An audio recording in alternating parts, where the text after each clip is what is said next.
I'm recently divorced, been separated for 18 months, and I am really missing my ex-husband immensely. We were together for 5.5 years, married for one. I was the one who initiated the divorce when I found out he wasn't being faithful. And there were a whole host of other issues that were going on between us. But now I am realizing that I was responsible for a lot of it. Long story, but the short of it was I was unhappy with my life, burnt out, and thought the marriage and him were my reasons for my unhappiness. We met when I was in second year med school. We went on a couple of dates, but I cut things off because he was unemployed and got burned in the past by deadbeats. I did date someone as I found out he got back with his ex-GF, but he was a loser and wasn't going anywhere in life. So I broke up with him. Eventually, we messaged each other again, met for a drink downtown, and hit it off. He is amazing in a lot of ways. Cute, passionate, driven, and has a career going for him. He was very attentive. I remember mentioning I wanted to go to a comedy show sometime, and he went and got tickets to the comedy club on our third date. And that's not the only thing he did. On top of that, I was a bigger girl growing up, but I lost a lot of weight. I was at my lightest when I met him at 150 pounds and felt so skinny and amazing. I also had pretty bad anxiety issues, which can make things a challenge. It was amazing to feel wanted by a guy that was decent. Sure, he had some shortfalls, lacked some life experience, and was slowly getting shit together and improving himself. I convinced him to go to the gym with me and work out, and the difference in a few months was massive for him. I felt that if I could guide him, he would be a much better guy. Our relationship certainly had its struggles, as we were long distance for quite some time. Clerkship and residency certainly take its toll on you and the relationship. I'll admit, I was pretty bitchy towards him at times and probably said some things I should not have said. I remember one Christmas I was particularly mean to him, and I still regret it to this day. But he stuck with me the whole way through med school, clerkship, residency. He really supported me financially, emotionally, and physically, and took care of the majority of cooking, household chores, and day-to-day stuff. There really wasn't much he did that was bad outside of the infidelity. He was always there for me whenever I asked him to be. Both my grandmothers passed away within 3 months, and he convinced me to go to their funerals. The worst I can think of was if he did things wrong or was annoying, but that's typical dumb stuff. On top of that, I had some shitty placements, worked with shitty people, and eventually almost didn't even get matched. It was my third last choice, which resulted in us being long distance for 2 years. I gained back the weight I lost, was depressed, jaded, and bitter. I'll admit, I lost some attraction for him when he gained some weight of his own.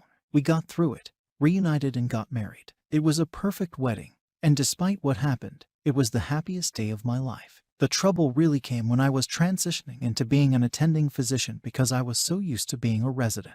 On top of that, we were getting married in 6 weeks, and I was super stressed about the wedding and still having to plan stuff despite having a wedding planner. I was panicking, and my anxiety reared its ugly head.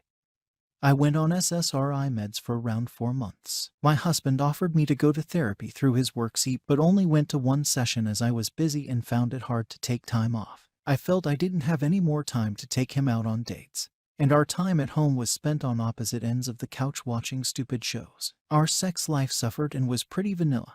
My libido wasn't the best. He wanted to try new things, and I always said someday, but we never got around to it. On top of that, I was having issues with my vagina and didn't want to do bareback or have him finish in me, which I knew he wasn't happy with. Even going to the gym, something we did together all of the time, became something we were doing separately. I became more withdrawn, cynical, jaded, bitter, and really snappy. A short fuse would best describe it. I blamed him and the marriage for a lot of my unhappiness and my weight gain. I yelled at him a fair amount over now what I see as stupid stuff like leaving a small mess or doing something wrong while driving, like make a wrong turn.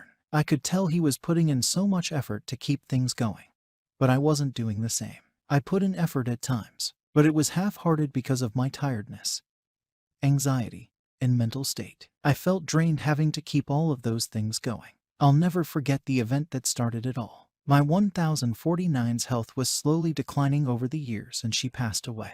I didn't want to go to the wake or the funeral with my husband, as I just finished working a shift the day before and felt tired. My husband was upset but didn't say anything as he went on his own. 2 weeks after her death, I got a message from someone saying that my husband was sleeping with another woman. It happened 4 times over the past year. Turns out, the last time he saw her, it wasn't long after his mom passed away. I confronted him about it, and he definitely wasn't being truthful in the beginning.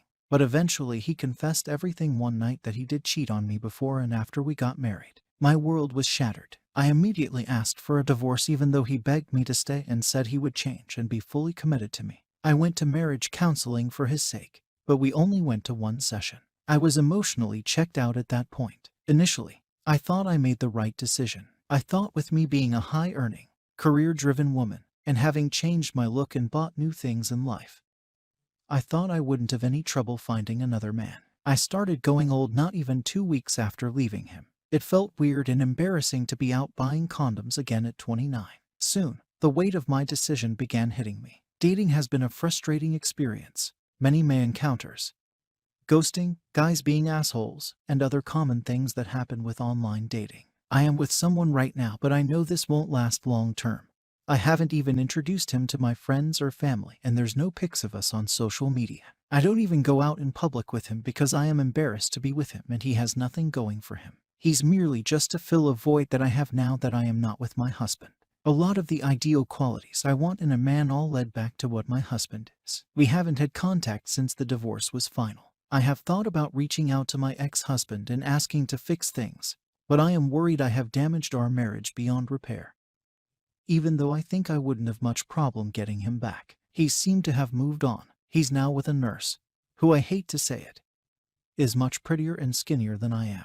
I heard he also got a new job and now makes 6 figures. Honestly, if he doesn't come back, I am glad that he is happy and I am confident that he learned his lesson. Now that I have seen friends cheat, I see what I truly put him through, and quite honestly, I don't blame him for what he did. He wasn't that good of a communicator and had a hard time getting his feelings out. How could he have gotten them out when I admittedly made his issues feel small and little compared to what I was going through? I took him for granted. He did whatever I asked of him. Yet when he wanted something, I was always too tired. There are good people who make mistakes. Found out one of my girlfriends cheated on her husband in a moment of weakness. Worked on shit, he forgave her. And they have been together since. Going on 12 years married, and are doing fine, thanks. He was a part of me for almost 6 years and I was too selfish and weak to realize it. I would give up everything to be back with him and have that happiness I had when I first met him. Maybe one day I will find someone who makes me happy. Maybe not. What I know is that I was foolish, selfish, and that I was a terrible partner and wife to him. And that not giving him another chance and working things out is a decision that might forever haunt